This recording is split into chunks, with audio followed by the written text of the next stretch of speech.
Hello, this is Dad. Just as a little forewarning for the sound quality on this episode, we are using some new microphones, and we've tried using the handheld version, and as you can hear as you go through this episode, it sounds like we are on a creaking ship.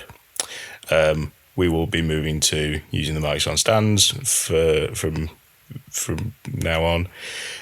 So please bear with us on this episode.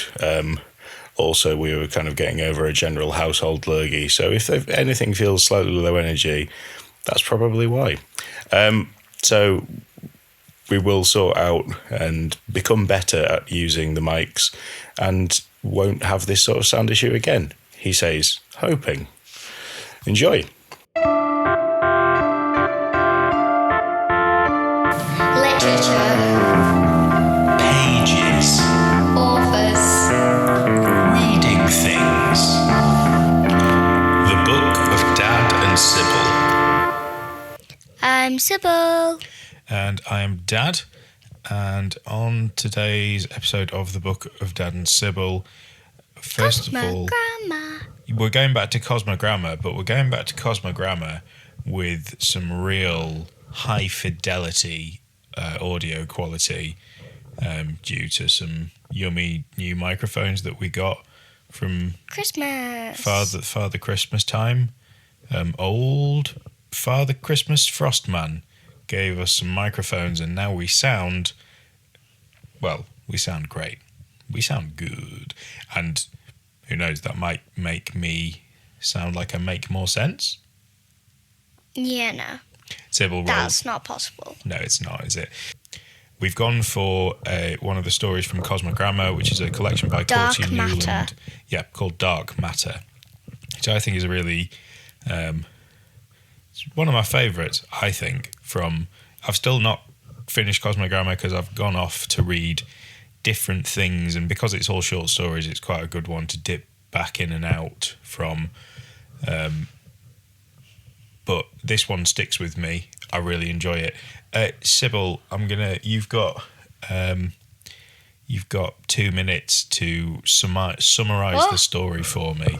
So, Sybil finished reading this this evening. So while it's still like 10 minutes ago. while it's still fresh in the memory, Sybil's going to summarise for us. So basically, there's this guy called Max. And Noel. I kept on saying Noel. Yeah, his for some friend's reason. Noel, definitely not Noel. And they go to this abandoned warehouse, and there's this thing.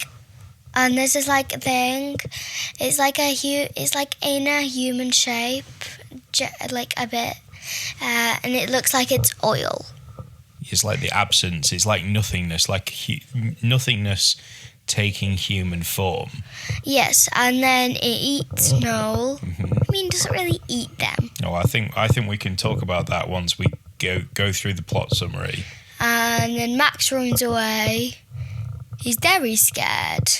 He's spooked. I mean, as you would be. I would be terrified in that scenario. I mean, where I won't be able to go to sleep. I've just watched this thing consume my friend Noel. I would. Noel did step forward. Yes, and we're going to talk about that. So, how does the story end? So Max gets eaten. So does it come to his house? Yeah. It ends up following Max back to his...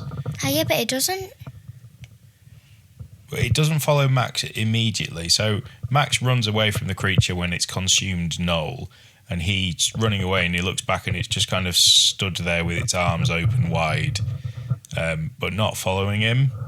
But then when he's in bed later that night, he's closing his eyes, he can hear the world around him, and he opens his eyes, and the creature steps up from the end of his bed, once again opening the arms. And here's where I think is the reason that this sticks with me so much, is that you get the whole story is reframed all of a sudden.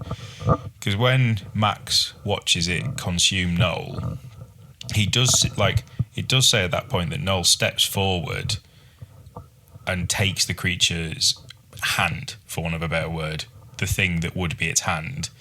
But then it describes that it's like the consuming of Noel doesn't seem like a pleasant thing, and there's like Noel's making kind of like a weird screaming noise.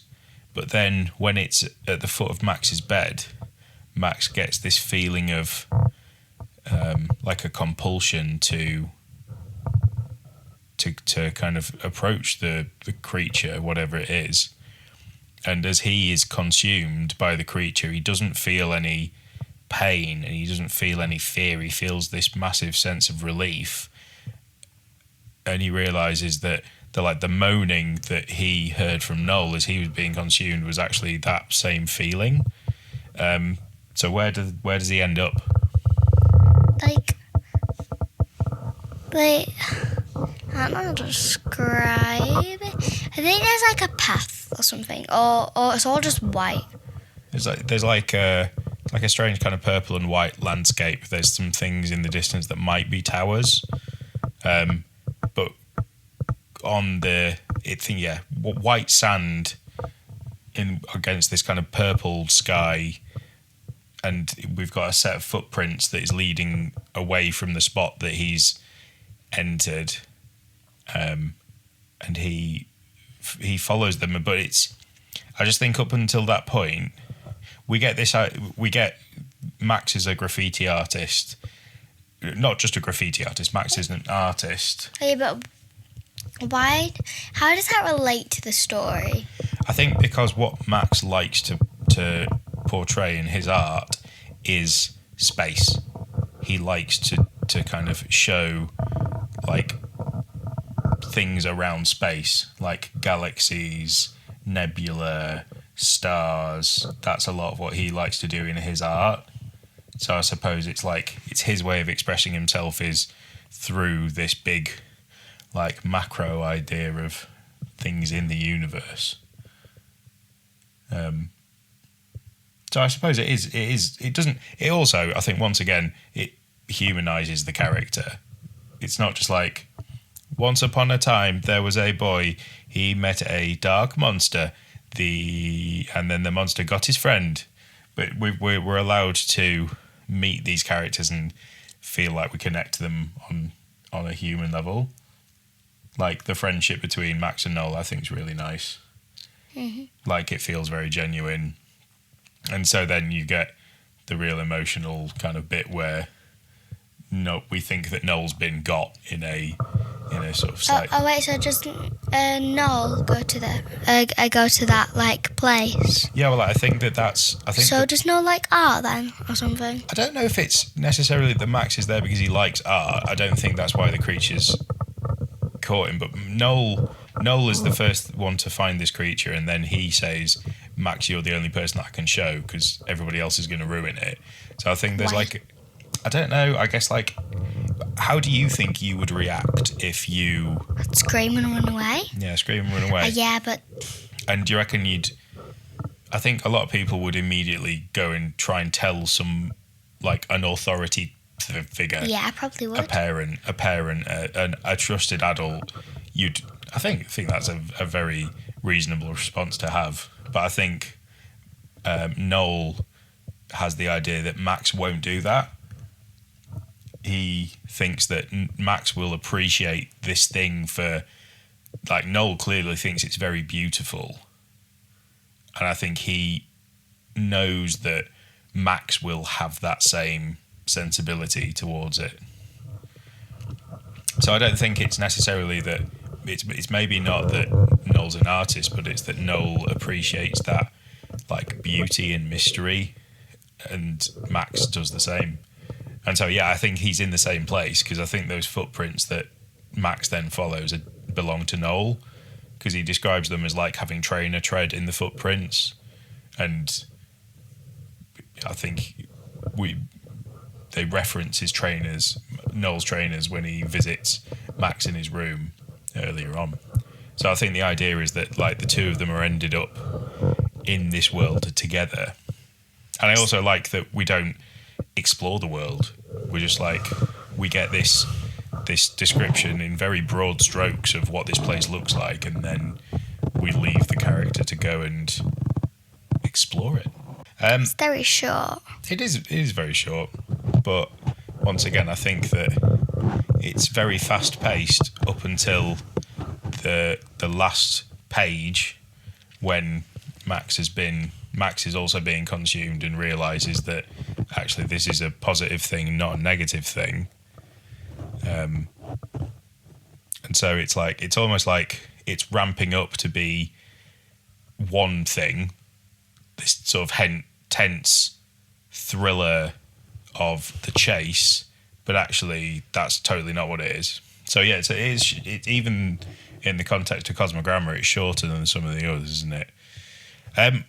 If we had to give it a rating, I can't remember what I gave the rating for Seed, but what would you rate Dark Matters? 4, because it's quite like eerie and Okay, yeah, that's fair. How would you rate it against the other Cosmogramma stuff that you've read? 4. So 4. Does it sort of break into your favourites of the Cosmogramma stories that you can remember? Yeah. Huge commitments from the Sybil. Yeah, I would go 5 on 5 for me. I really enjoyed it. I liked the fact it felt like a bit of a reveal, or not necessarily a reveal, but more like an interesting reframing of all of the story that you've seen so far. So now, armed with our beautiful new mics, I'm going to read. Sybil's finished. Is it Tamsin Wood? Tamsin Winters. Tasman Winters. God, I couldn't have got it more wrong. Jeff Northrop. We're going to read Jeff Bobbington's book. No, we're going to read Tasman Winters' book, which is the one that you got for Christmas. Well, I quite like Girl more. Yeah, so I'm gonna. This is a very much, well, I'm saying it here, but The one with the blue background. But this is a Sybil pick because I'm 3/4 of the way through a book about the formation of modern Romania. So I need Yeah, I'm not reading that. I need a palate cleanser. You should absolutely read it because it's history and you'd really enjoy it. No, I can't. I don't read stuff like that. I know, It's but boring. away from like the world of podcasting, like you should just read it because it's great and it's really Yeah, but interesting. that stuff's boring. What? What you saying? I don't like reading about that stuff. Fine, okay. I'll win this battle eventually. You won't. No, probably not. But yeah, we're going to read some Tasman Winters. That's going to be our next longer read. I'm hoping I'm getting some of my reading stamina back. I'm going through books slightly quicker than the snail's pace that I'd been reduced to. Still not a patch on the sort of the Usain Bolt of reading that is Sybil, but hopefully I can get Tasman finished before our next full episode. If not, we'll go to something short. So we will see you in next week's episode. Thank you very much. Bye. Literature